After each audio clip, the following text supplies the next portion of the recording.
자, 오늘 출애굽기 뒤에 레위기죠. 레위기 말씀은 1장부터 27장까지 말씀이 있습니다. 그 중에서 이제 오늘 27장 말씀입니다. 지난 주일날 이미 말씀드렸던 것 같아요. 레위기는 25장까지가 하나님께서 이제 모세에게 주셨던 율법의 본론에 해당되는 말씀입니다. 그 중에는 물론 이렇게 무슨 제사 규례가 들어있기도 하고 성결 규례가 들어있기도 하고 여러 종류의 율법들이 들어있죠. 이 율법들은 어디서? 시내산에서 하나님께서 이스라엘 백성들에게 직접 모세를 통해서 주신 계명입니다. 다 하나님의 말씀인 것이죠. 10계명을 주셨는데 그 10계명에 다 표현되지 못한 상세한 부분들을 일일이 말씀해 주신 것입니다. 그러고서 26장은 결론에 해당되는 말씀입니다. 결론. 그러니까 결론적으로 너희들은 이 규례를 지켜야 할 것이다. 자, 27장으로 끝나는데 27장이 결론이 아니고 26장이 결론입니까? 네, 26장이 결론입니다. 그럼 27장은 뭡니까? 부록. 이미 지난 주일에 이렇게 레위기 말씀 전체에 대한 설명을 드렸습니다. 지금 1장에 번제가 무슨 규례가 있었고 2장의 소제, 지금 그렇게 하면 또 안 되잖아요. 말씀이라는 게 항상 그렇습니다. 목사님, 저는 지금 이 교회 등록돼 가지고요, 이 교회에서 운영하는 유튜브를 통해서 말씀을 듣기 시작한 지 오래됐어요. 얼마 안 됐어요. 그래서 이 옛날에 성결 규례며 그 이전에 주셨던 제사 규례에 대한 설교 말씀은 못 들었는데요. 그럼 다시 좀 해주시면 안 됩니까? 그렇게 할 수는 없어요.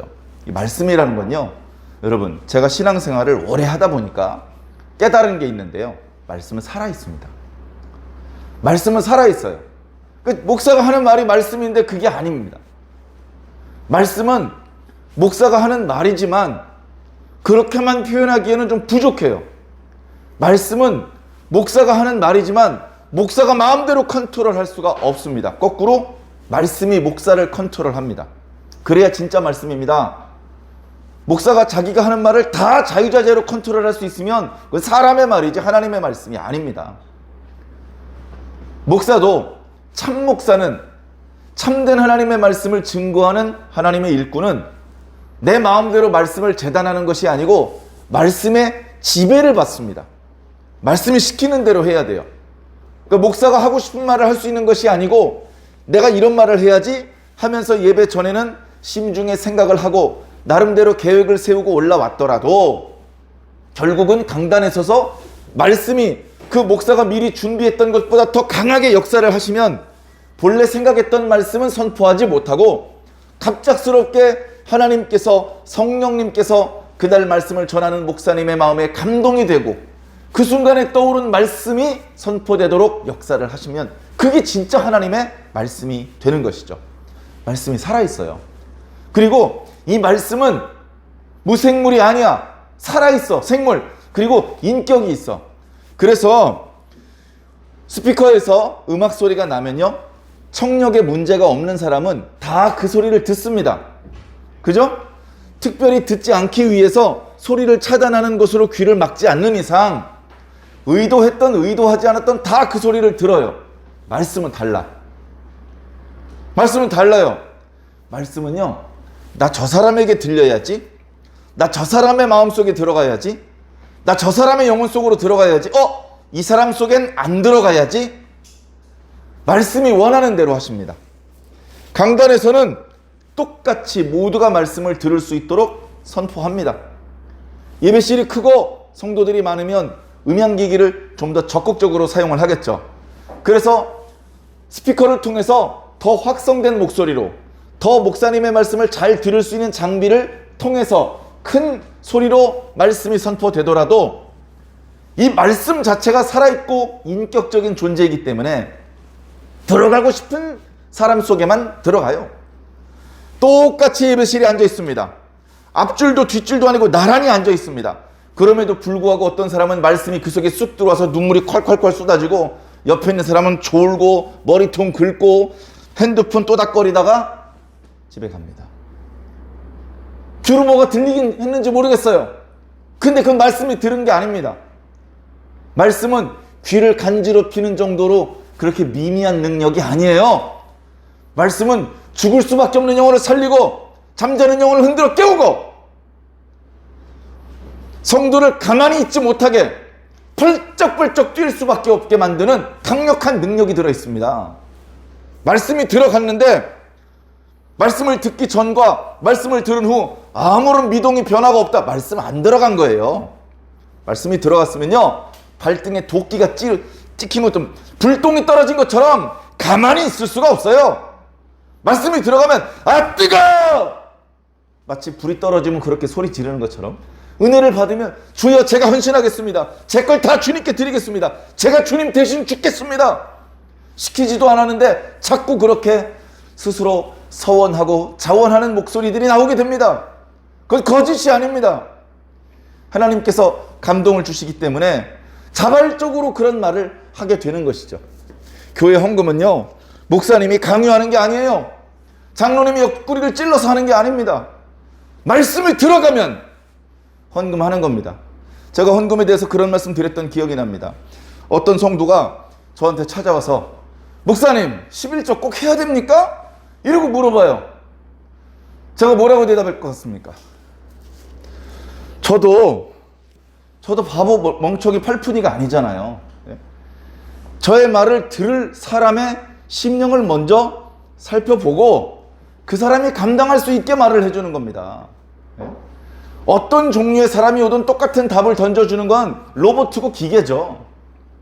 제가 보니까 저한테 뭔가 마음이 불편해서 이거 목사님 11조 꼭 해야 되는 거예요? 이렇게 물어본 사람은 성경적으로 11조를 해야 되는 이유를 설명하면 멱살 잡힙니다. 더 듣지도 않고 교회를 떠날 사람이 될 수밖에 없어요. 그래서 그 사람이 감당할 수 있는 말씀을 드렸어요. 11조 하면 좋습니다. 근데 그거 뭐 할 수 있으면 하는 거고 할 수 없으면 이 다음에 하는 거죠. 그렇게 해서 그 사람이 그날 실족하지 않고 어떻게든 조금 버티다가 나중에라도 말씀이 들어가면 뭔가 뉘우치고 깨닫고 좀 달라진 모습을 하나님 앞에 보여드릴 수 있겠지. 그렇게 좀 장래를 기약하기 위해서 그 사람이 듣기에 부드럽게 설명을 드렸습니다. 그런데 헌금은요, 찬양은요, 기도는요, 봉사는요, 강요로 하는 게 아닙니다. 돈을 주니까 대가를 바라고 하는 게 아닙니다. 헌금 드리면 건강 주시겠지? 내가 그래도 금 일봉을 교회에다가 바쳤는데 이번에 합격되게 해주시겠지? 하나님과 그런 저급한 거래를 시도하지 않으시기 바랍니다. 하나님 매우 불쾌하게 생각하십니다. 야, 내가 그 10만 원 받고 병 고쳐주는 의사인 줄 아냐? 내가 그 100만 원 받고 대학교 합격시켜주는 나를 너무 우습게 봤어 너희들이 하면서 하나님께서 불쾌하게 생각하시면 얼마나 우리가 영적으로 큰 손해를 보게 되겠습니까? 말씀이 들어가면 헌금하는 거예요. 하나님, 저에게 아무것도 안 주셔도 됩니다. 하나님, 제가 하나님께 그동안 받은 은혜가 너무 크고 너무 감사하고 하나님을 사랑하는 마음 때문에 제가 헌물을 이렇게 준비를 했는데 주여 사양하지 말고 꼭 받아주시옵소서. BTS를 사랑해서 BTS에게 선물을 보냅니다. BTS에게 선물을 보내면서 뭐가 생길 걸 기대하고 보냅니까? 사랑하니까 선물을 보내는 거예요. 너무 많은 사람들이 선물을 보내니까 자기 선물을 안 받고 거절하진 않을까? 제발 거절하지 말고 받아만 주세요. 우리가 하나님 앞에 우리의 몸뚱이를 드릴 때, 우리의 돈을 드릴 때, 우리의 시간을 드릴 때 아까운데 억지로 드리지 마십시오. 어차피 하나님 안 받습니다. 헌금을 드리는데 10만 원 드리긴 좀 아깝잖아. 10,000원만 드려. 아까운 마음으로 헌금하지 마세요. 하나님께서 불쾌하게 생각하신다니까요. 네? 시간이 아까운데 교회 오지 마세요. 하나님을 위해서 봉사하고 하나님께 예배드리는 시간이 너무 아까워. 그래서 예배 시간 시작하기도 전에 미리 와서 준비하는 건 너무 시간을 낭비하는 거니까 중간에 설교할 때 들어오는 거예요. 설교할 때. 교회 가는 건 너무나 시간을 아깝게 낭비하는 것이고 핸드폰으로 하세요. 핸드폰으로도 예배를 전부 다 보실 필요 없어요. 설교하시는 부분만 영상을 시청하시고 나가버리시면 되지 않겠습니까? 그렇게 하나님께 바치는 시간이 아까우면 하나님께서 여러분들한테 쏟아 부어주시는 은혜를 아깝게 생각하실 겁니다. 아이고, 내가 이런 녀석한테도 기도를 응답해줘야 돼? 내가 이런 녀석 소원도 들어줘야 돼? 내가 이런 녀석도 구원해줘야 돼? 깊이 생각해 보시기 바랍니다. 하나님께서 여러분들에게 그렇게 말씀하시고 그런 태도를 보이셨더라도 결코 지나치다고 말씀드릴 수 없게 되지 않겠습니까? 우리가 정성을 다 바칠 때, 우리가 드릴 수 있는 모든 것을 다 드릴 때 하나님께서도 우리에게 전부 주시는 겁니다. 하나님께서 우리에게 주실 수 있는 것 중에 가장 큰 게 뭡니까? 건강입니까? 네? 하나님께서 우리에게 주실 수 있는 것 두 번째로 큰 게 생명이야. 제일 큰 거 예수 그리스도. 그게 내 생명보다 더 귀중하고 값진 거야. 근데 그것도 아끼지 않고 주셔요. 누구에게? 하나님께 아무것도 아끼지 않는 사람에게. 하나님께 아무것도 아까운 게 없는 사람에게는 예수 그리스도도 주신다니까? 그럼 그 사람은 그거 받고 영생하는 거예요. 영생하는데 금덩어리가 문제겠습니까? 병 고쳤다 낫는 게 문제겠습니까? 대학교 합격하는 게 문제겠습니까? 영생을 하는데 영생을 너무 믿지 않고 작게 보기 때문에 하나님한테 돈 한 10만 원 헌금하면서 내가 평소에 3만 원, 4만 원 하다 오늘 10만 원 하니까 하나님께서 이제 나를 무시하지 못할 거야. 하나님께서 이제 내 요구를 들어주지 않을 수 없을 거야. 이런 무엄한 마음을 잡수시면 여러분들에게 예정되어 있는 축복도 사라져버릴 수 있으니 부디 마음을 착하게 먹으시기를 바랍니다. 자, 오늘 말씀이 바로 하나님 앞에 서원하는 내용이에요. 비록 부록이지만 결코 무시해도 되는 그런 말씀이 아닙니다. 하나님 앞에 헌물을 드리는 일이 어찌 우스운 일이겠습니까? 이건 너무너무 중요한 일입니다. 이것은 마치 안식일을 지키는 규례와 동급입니다. 다시 말해서 안식일을 지킬 때 안식일에도 일하면 돈을 더 벌 수 있는데 농사를 짓다 보니까 이 농사는 타이밍이야. 비 오기 전에 일을 해놔야 되거든. 근데 안식일 따지고 못 따지고 하면 농사 다 망하는데 에이 몰라 나 오늘 일할래. 안식일인데도 일하러 나가면 그럼 너는 하나님의 언약 백성이 아니다. 야, 안식일에 계명이 있는데 다 지킬 필요 없어. 예? 그래요? 누가 지키는 겁니까? 나하고 언약을 맺은 놈만 지키면 돼. 주일 성수? 전 성도가 다 지킬 필요 없어. 예? 그런 거예요? 누가 지키는 겁니까? 천국 갈 놈만 지키면 돼. 천국 안 와도 되는 놈은 주일 성수 안 해도 돼. 나한테 기도 응답 받고 싶지 않고 나한테 특별한 은혜를 입고 싶지 않은 사람은 굳이 주일 성수해봤자 소용없어. 구원 받을 놈만, 기도 응답 받을 놈만, 사랑받고 칭찬받고 축복받을 놈만 주일 성수해. 안식일을 지켜 헌물을 주님께 바쳐.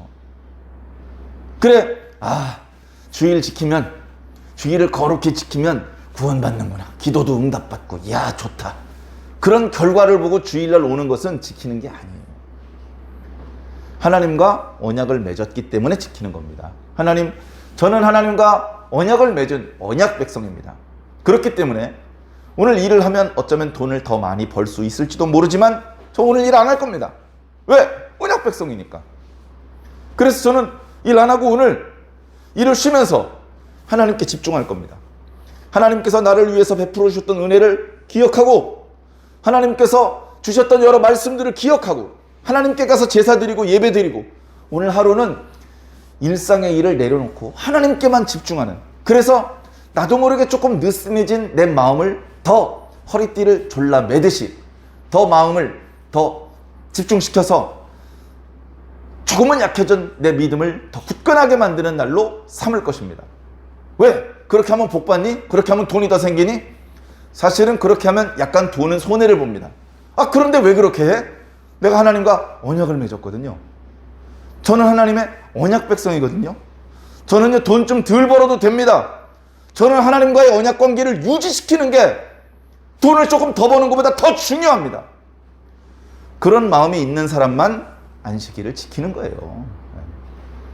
그 이외의 사람은 그 안식일에 담겨져 있는 의미도 모른 채 쟤 지키네? 쟤도 지키네? 이렇게 하는 건가? 나도 비슷하게 한번 해볼까? 이래가지고는 복을 못 받습니다. 그렇게 남들 하는 것 비슷하게 보조를 맞추는 것으로는 하나님과의 언약이 이어질 수가 없죠. 여러분들 어떻게 하시겠습니까? 대충 교회 이름 올리고 신앙인인 척하다 지옥 가시겠습니까? 아니면 진짜 신앙인이 되시겠습니까? 진짜 신앙인이 돼서 진짜 하나님이 우리를 아들인지 딸인지 더 아껴주시고 귀중하게 여겨주시고 우리가 감당하기 어려운 축복을 퍼 부어주시는 은혜를 받는 하나님의 자녀들이 되시겠습니까? 저는 여러분들이 모두 하나님의 친백성이 되기를 간절히 소망합니다. 그러나 이게요, 강요할 수 있는 게 아니더라고요. 아무개 집사 참 이쁘고 똑똑하고 교회 일에도 충성 다하고 그래가지고 조금 더 깊은 은혜를 깨닫고 더 좋은 주인 일꾼이 되길 원하는데 목사의 바람과 달리 믿음이 점점 식어가.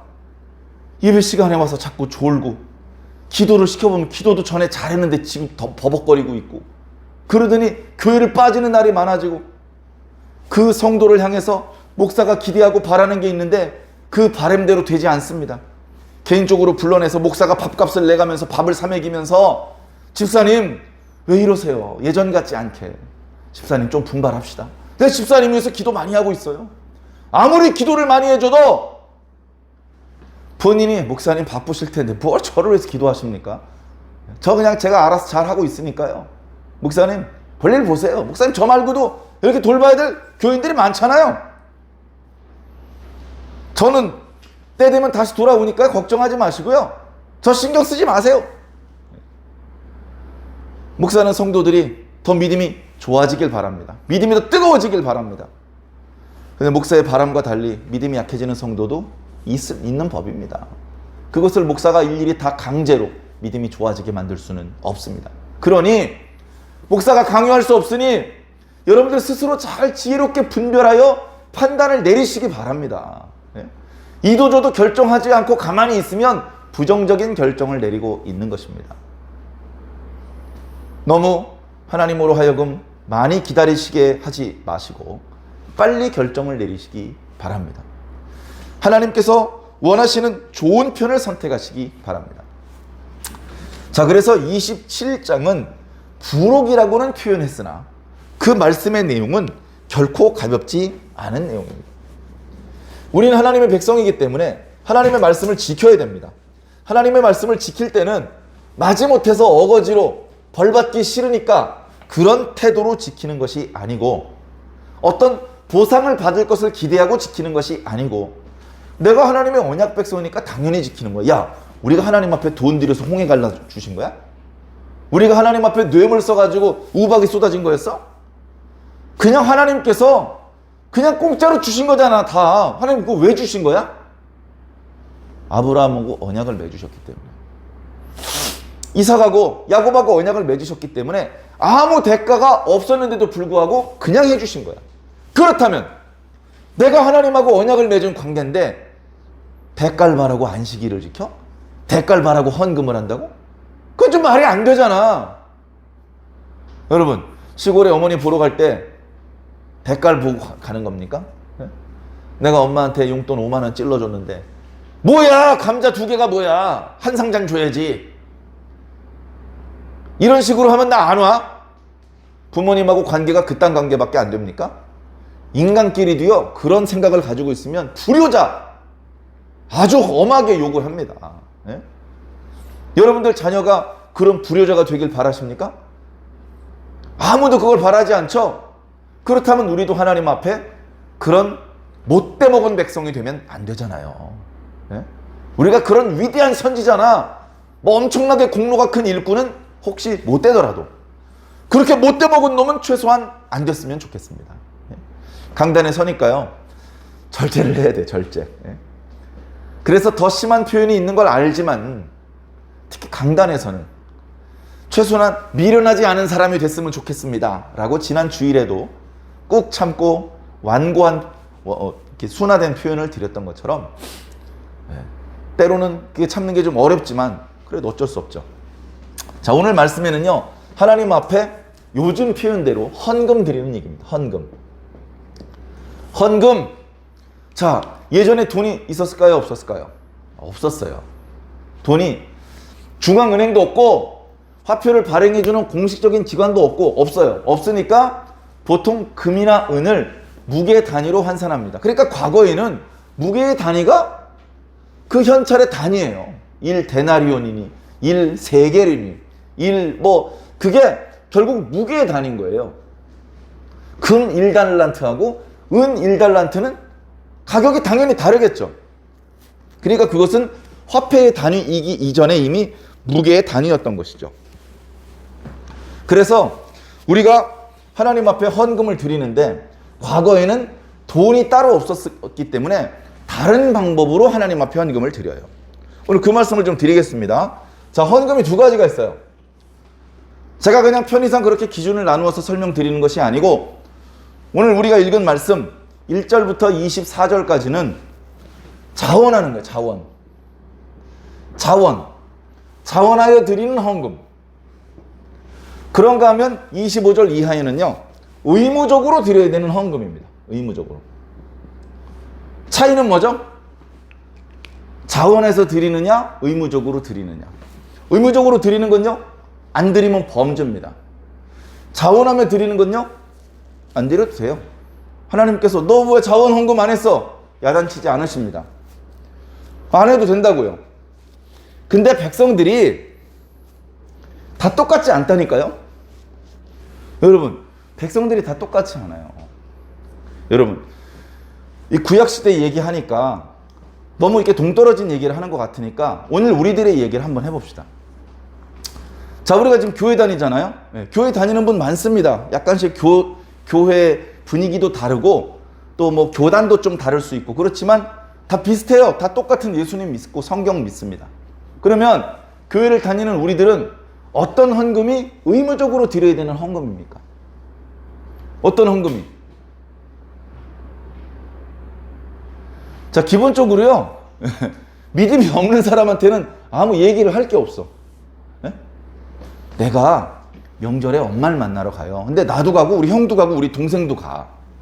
근데 가다가 옆집 아이를 데리고 갔어. 근데 그 옆집 아이는 우리 엄마한테 뭐 선물 안 해도 되잖아요. 네. 그러니까 우리 가족이 아닌 사람은, 하나님의 가족이 아닌 사람은 의무적으로 얼마를 헌금해야 됩니다 얘기할 필요가 없어. 우리 식구가 아니니까. 우리 식구는 얘기를 해야 되겠죠. 자, 첫 번째로 떠오르는 게 11조 헌금입니다. 모든 헌금 중에 11조 헌금이 가장 먼저 성경에 나타나고 있어요. 오늘 본문 말씀에도 당연히 나타나고 있습니다. 교회 다니면서 11조 헌금 해야 됩니다. 근데 11조 헌금도 기준이 다 달라. 자기 멋대로야. 자기 수입의 10분의 1이래. 그러면 대학생들은 수입이 있습니까? 없습니까?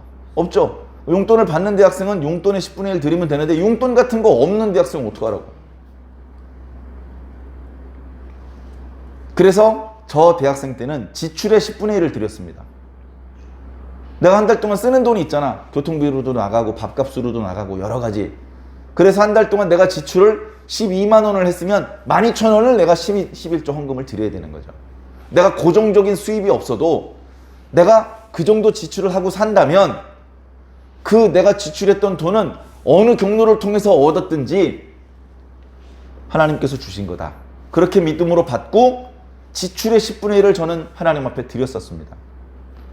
그건 이제 각자 자기 신앙의 양심대로 하는 거죠. 성경에 안 나와 있어요. 네? 교회에서 선생님이 무슨 목사님이 강요하지 않아요. 그러나 하나님하고 나하고 관계야. 이거 12,000원 얼마 안 돼 사실. 교회 재정에 이거 없다고 크게 구멍 나지 않아요. 그러나 하나님하고 나하고의 관계를 유지시키기 위해선 반드시 필요한 거야. 하나님 이거 얼마 안 되지만 죄송하지만 이거 좀 받아주셔야겠습니다. 왜? 이걸 하나님께서 받아주셔야 하나님하고 나하고 언약 백성인 게 계속 유지되지 않습니까? 이거 큰 돈도 아니고 교회 재정에 엄청 보탬되는 것도 아니고 이거 없다고 교회 재정 아무 문제 안 생기지만 죄송하지만 좀 받아주십시오. 이런 당당한 마음이 있어야 되는 것이죠. 너 왜 12,000원 받쳐? 기준이 뭐야? 성경에도 안 나와 있고 목사님도 이야기하지 않으셨지만 제가 기도하면서 주님께서 주신 은혜대로 제가 스스로 기준을 정했습니다. 죄송하지만 이거 좀 받아주십시오. 하나님께서 기뻐하셔요. 하나님께서 기뻐하시는 일을 해야 돼요, 우리는. 그래서 백성들 중에 의무적으로 하나님 앞에 드려야 되는 것만 내지 않고 스스로 내는 백성들이 나온다니까요. 정해진 거 반드시 내야 되는 거 이외에 더 내고 싶은 성도들이 꼭 나온단 말이에요. 구약시대에 우리가 이 멍청한 놈들 금송아지나 만들고 자식들 그렇게 욕을 했던 구약의 이스라엘 백성들 중에도 한번 가슴에 불이 붙으니까 물불 안 가리고 하나님 앞에 모세가 절제시킬 때까지 야 이제 그만 갖고 와 그만 이제 그만 이렇게 할 때까지 아 왜 내 건 안 받아 섭섭하게 내 것도 좀 받아줘 이러고 나오는 백성들이 나타난단 말입니다. 그리고 오늘날 우리 시대에도 있어요. 물론 좀 느낌은 좀 다릅니다. 느낌이 달라요. 아무래도 제가 목사다 보니까 우리 교단이든 아니든 주변에 알고 지내는 목사님들이 많은데 얘기하다 보면 예전에 우리 목사님들이 청년부 시절 때처럼 교회 와서 헌신하고 봉사하고 헌금하는 성도들이 별로 없대요. 별로 없어요. 헌금을 드리긴 드리는데 정해진 것 이상 더 헌금하려는 사람이 이제는 찾아보기 힘들대요. 너무나 가슴이 아프고 눈시울이 뜨거워졌습니다. 너무나 하나님 앞에 부끄러워서. 왜 그동안 신앙의 뜨거움이 잘 전해져 내려오다가 우리 시대에 하나님 앞에 자원하는 헌물을 드리는 성도들의 씨가 말랐는가? 내가 지금 현직 목회자로서 이 시대에 대해서 책임이 있도다. 너무나 부끄러운 마음이 들어서 눈시울이 잠시 뜨거워진 적이 있었습니다. 사랑하는 성도 여러분, 여러분들은 어떻습니까? 지금 이 말씀을 영상으로 듣고 있는 여러분들은 어떻습니까? 하나님 앞에 의무적으로 내야 되는 거 있죠. 11조도 있고 교회마다 조금씩 달라요. 주정헌금도 있고 구역헌금도 있고 성미헌금도 있고 선교헌금, 건축헌금 다양한 형태의 헌금들이 있을 수 있습니다. 그리고 그 모든 것과 무관하게 감사헌금. 제가 지난 주일날 감사헌금에 대한 말씀 드렸던 기억이 나는데 기억나실지 모르겠습니다. 감사는 언제 해야 되는 거죠? 좋은 일이 생길 때 한다고요? 그러면 안 돼요. 감사는 내가 살아있으면 그냥 계속 해야 되는 게 감사입니다. 네? 여러분 건강을 위해서 물을 마십니다. 목마를 때 물을 마시면 늦어요. 목이 안 마려도 계속 물을 마시고 있어야 돼요. 그래야 건강해집니다. 좋은 일이 생길 때만 감사하면 멍청이가 될지도 모릅니다. 감사할 일이 계속 안 생길지도 모릅니다. 여러분 가불이라고 알아요? 가불? 네? 제가 이 말씀만 드리고 다음 주제를 말씀드릴게요. 옛날에 가불이라는 게 있었어요. 내가 월급을 100만 원을 받아요. 예를 들어서. 그러면 어떻게 하다 보니까 100만 원을 다 써버렸어. 생활비가 부족해. 그래서 월급 받으려면 한 일주일 남았는데 당장 회사 갈 차비가 없어. 그럼 어떡합니까?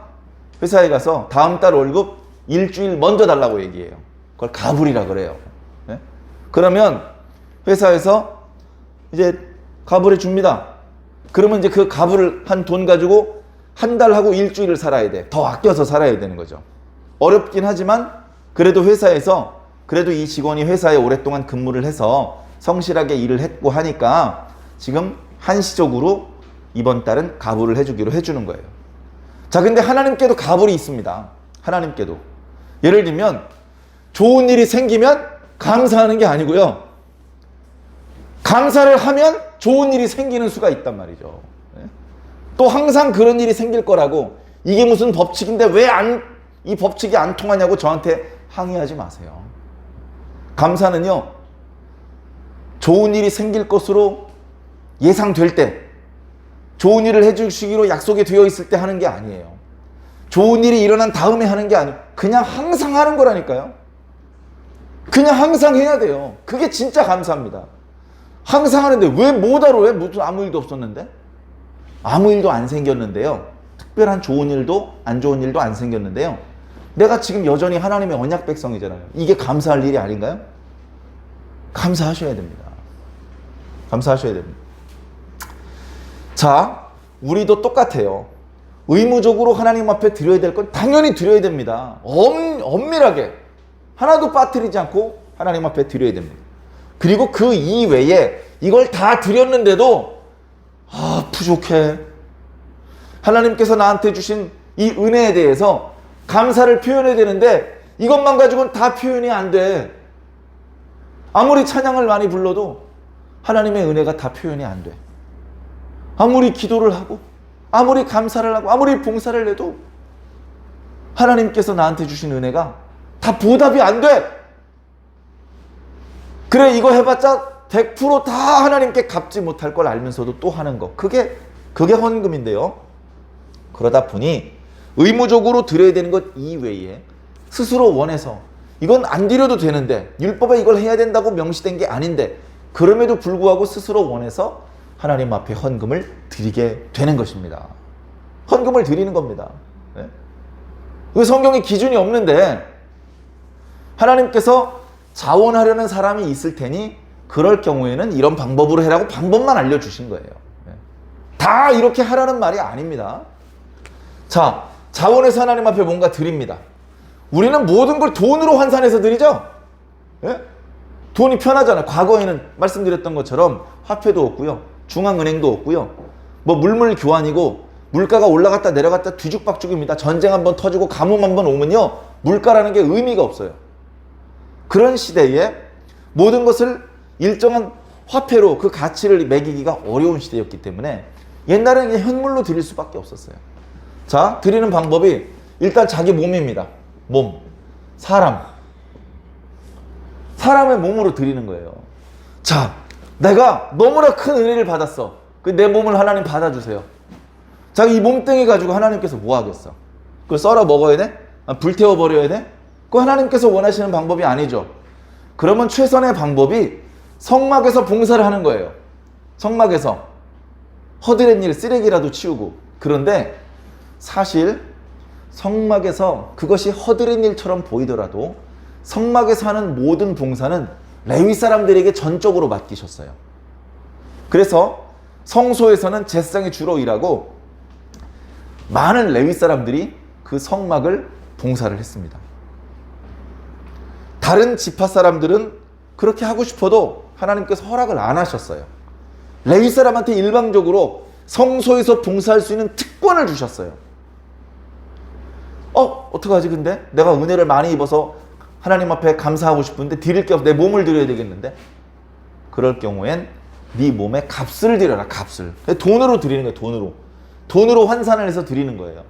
그래서 이제 이게 무슨 말인가 했는데, 자, 1개월 때부터 1개월, 0.1이라고 해야 되나? 1개월 때부터 5살까지, 5살에서 20살까지, 20살에서 60살까지, 60살 이상 이렇게 나누어 가지고 남자의 경우엔 얼마, 여자의 경우엔 얼마로 환산해서 이것을 레위 사람들한테 헌금으로 내면 네가 네 몸을 하나님 앞에 헌금으로 드린 것으로 치겠다.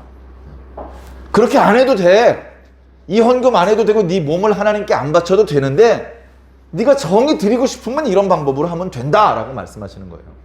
그러면 아무래도 20세에서 60세까지 남자가 노동 생산력이 가장 높아요.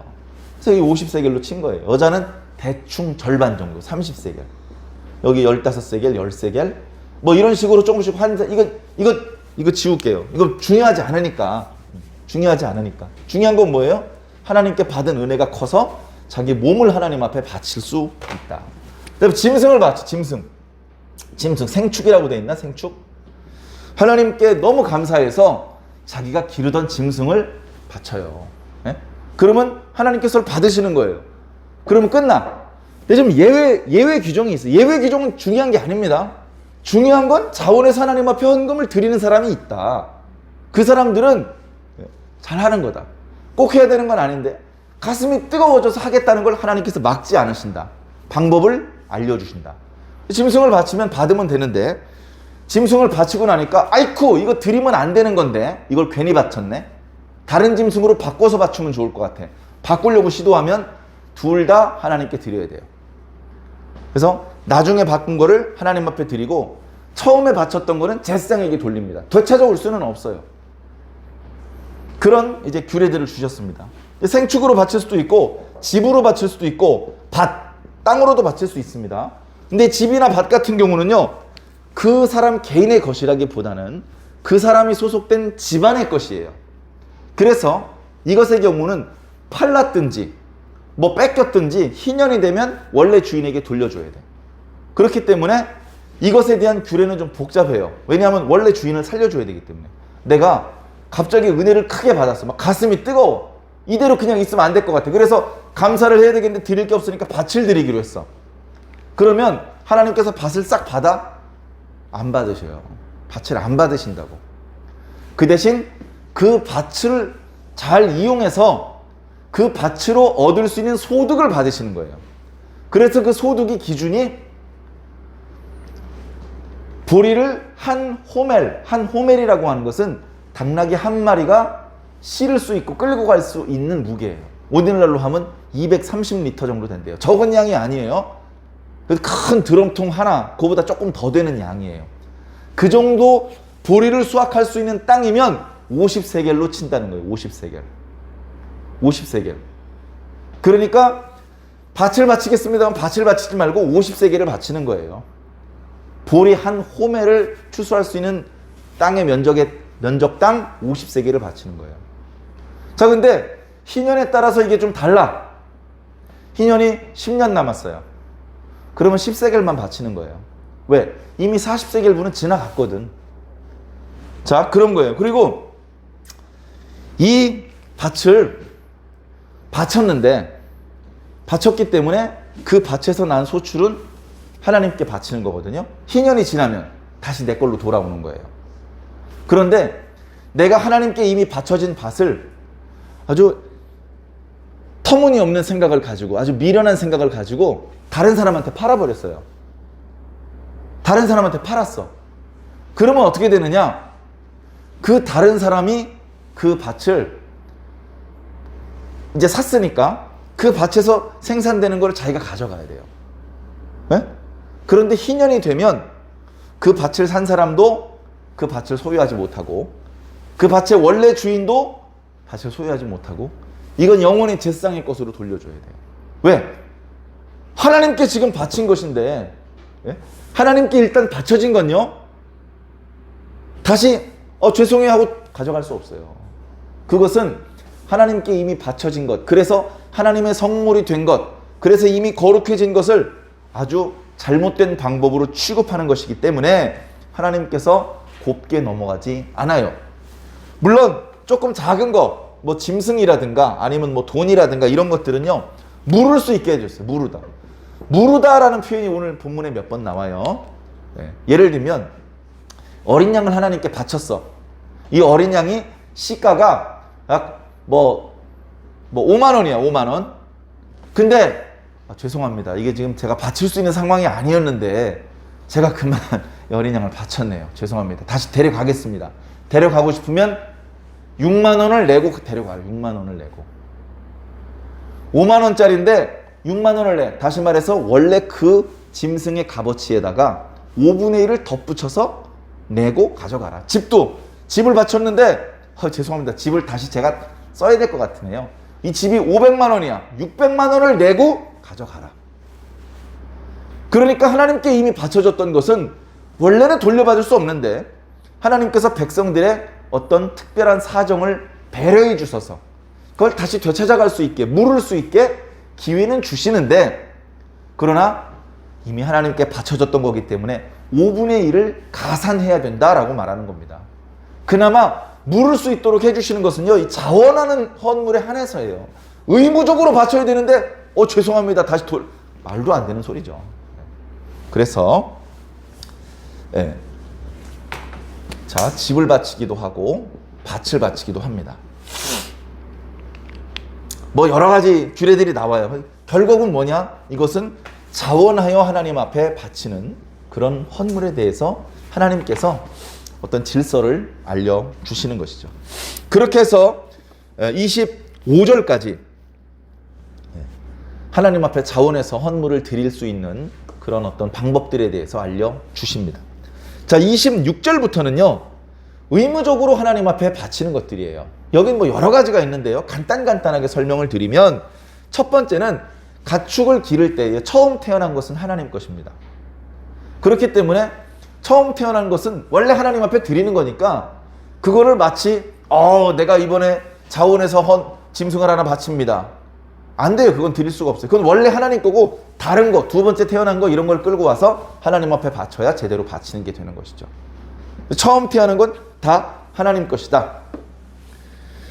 그 짐승이 이제 어떤 상태냐, 부정한 상태냐, 뭐 그런 여러 가지를 따져서 또 5분의 1을 보태서 무르거나 하는 그런 규례들이 또 말씀되고 있고요. 자, 28절과 29절은 얼른 잘 이해가 안 되기 때문에 제가 간략히 설명을 좀 드려야 됩니다. 여기에 보면 여호와께 온전히 바쳐진 것이라는 표현이 나와요. 여호와께 온전히 바쳐진 것 중에는 가축도 있고 밭도 있어요. 그리고 29절에 보니까 사람도 있어요. 이건 어떤 거냐면, 예를 들면 이런 겁니다. 옛날에 아간이라고 하는 사람이 하나님께 범죄했어요. 그래서 그 사람은 죽어야 돼요. 그런데 아간이 범죄 사실이 밝혀져서 하나님께 책망을 들었는데 아직 안 죽었어요. 그러면 아간은 하나님께 지금 온전히 바쳐진 상태예요. 그러니까 물을 수 있어요, 없어요? 29절에 보니까 하나님께 온전히 바쳐진 자는 죽여야 돼요. 그거 어떻게 벌금 내고 다시 살려주는 방법은 없다는 거예요. 하나님께 온전히 바쳐졌다는 것은 그런 뜻입니다. 이런 예외적인 경우, 금송아지를 만들었고 아간처럼 반역을 했고 이런 특별한 경우, 하나님께서 그 사람을 죽여야만 한다라고 직접 말씀하신 경우, 그런 경우를 제외하고는 하나님께서는 사람을 죽이는 그런 제사나 사람을 죽이는 방법으로 무슨 헌물을 받으시는 그런 건 없어요. 그러나 이것은 하나님께서 무슨 헌물을 받는 개념이 아니고, 범죄가 이스라엘 사람들 사이에서 두루 퍼지지 못하게 막고, 이런 범죄는 죽음의 형벌이 있다는 것을 알려서 조심을 시키기 위한 목적으로만 이렇게 말씀을 해 주시는 겁니다. 물건들도 마찬가지죠. 아간을 죽일 때요, 아간이 가지고 있던 재물은 아까우니까 우리가 가져갈게요. 못 가져가요. 아간과 함께 다 불태우든지 땅에 묻히든지 해야 됩니다. 그래서 28절과 29절은 예외적이지만 그런 경우에 대한 말씀을 주시는 겁니다. 30절 이하의 말씀, 우리가 잘 아는 11조에 대한 말씀입니다. 땅의 10분의 1은 하나님 거다. 땅을 띄워주라는 말이 아니죠. 땅에서 나는 소출의 10분의 1을 하나님 앞에 드려야 된다. 왜? 원래 하나님 거다.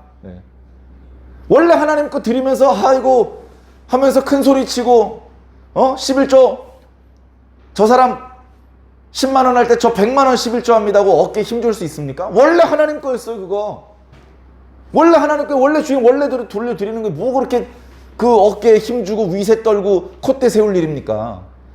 아유, 빌려주셔서 그동안 잘 썼습니다 하고 굽신거려야죠. 오히려 원래 하나님 거였다는 거. 그리고 무르고 싶으면 또 5분의 1을 덧붙여야 할 것이니라. 짐승들도 10번째 짐승들 하나님 거니까 바꾸면 안 된다.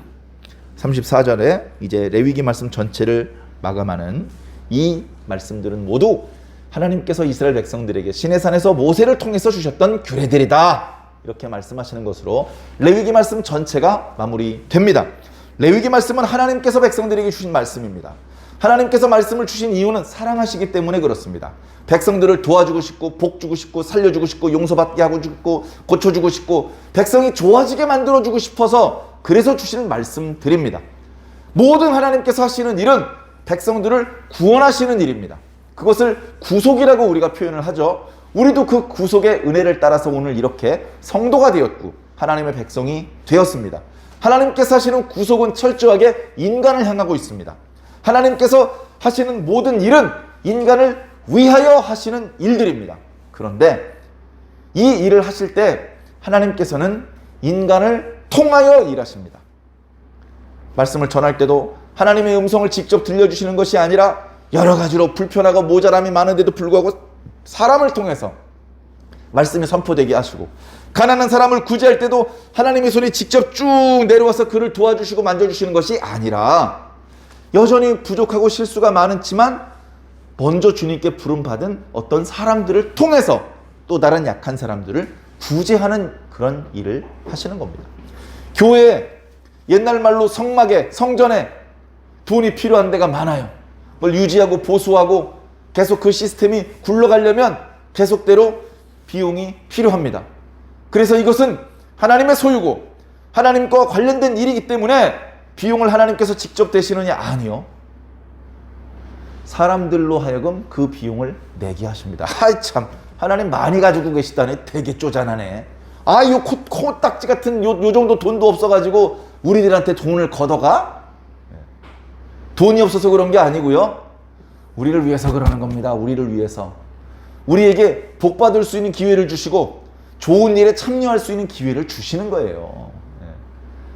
하나님께서 성막을 만들어서 꽝 하고 하늘에서 뚝 떨어지게 주셔도 되지만 부살렐과 오홀리압의 이름을 거론하시면서 그들에게 복을 주시는 거 아닙니까?